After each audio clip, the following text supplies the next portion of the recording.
So we're here at the Justice League Crisis on Tours premiere. Right.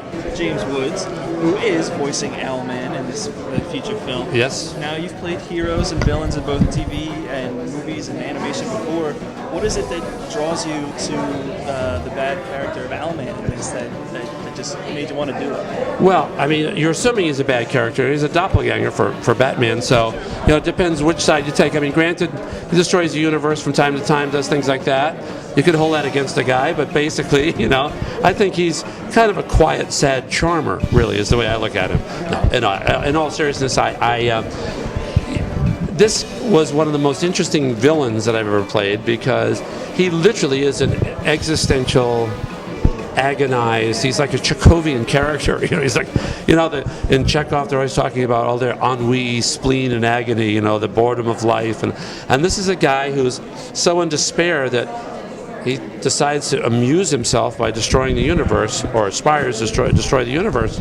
And I mean, it's kind of like when Erik Erikson wrote about the whole banality of evil, as did Hannah Arendt, and talks about when Hitler actually ordered Albert Speer to destroy not only Rome and Paris towards the end of the war, which are open cities and exempt from combat by agreement, but to destroy Berlin as well when he knew his time was up. And it's an interesting, when we were doing this, I said to Andrea, the producer, the director, I said, this guy he's like Hitler. He wants to destroy, he's going to take the world down with him.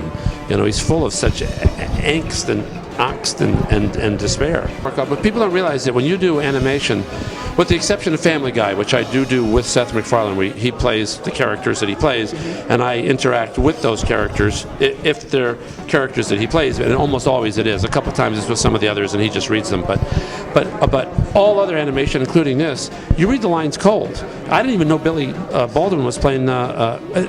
Billy's playing Batman. Yeah, I didn't realize that Billy was playing Batman at the time. I didn't know who the cast was at the time. So I was just doing the performance, and a lot with Andrea's help. I have to credit her, in fact, with the major choice of this character being this kind of depressed, obsessed, existential anti-hero type. That's really was her choice. And at first I thought, I don't know if this is going to work. It's not very animated. The voice was not very full, not very vigorous, and then I kind of got into the swing of it, and I thought, I think she might be onto something here. So it was really, I'd like to give her credit for the performance. Way back when they were doing Batman, there was a little discussion about my playing the Joker, and then Jack decided he wanted to do it, and nobody's going to stand in the way of Jack Nicholson, nor should they. I mean, he's a phenomenal actor and great, and he was phenomenal in the part.